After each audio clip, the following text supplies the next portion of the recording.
दम है तो ये वीडियो पूरी देखो और अपनी हंसी रोक के दिखाओ। मैडम मैं चोर नहीं हूँ, मेरी एक हेल्प कर दो, मैं कहीं जा रहा हूँ, मुझे ये बता दो मैं कहाँ आया। अच्छा तुम आ गए मेरे सामने।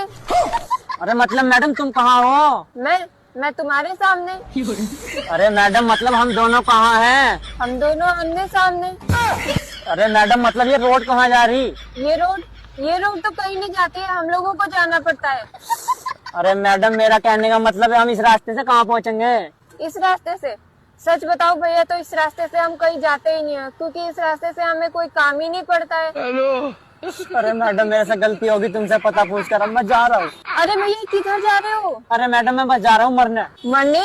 भैया इस वाले रास्ते से मत जाना, इस वाले रास्ते से जाना। इस वाले रास्ते से जाओगे तो मरने के बहुत सारे उपाय हैं। आगे ट्रेन की पटरी है, कुआं है, उसके आगे पहाड़ है। इस वाले रास्ते से जाओगे ना तो कहीं भी लुढ़क जाओगे।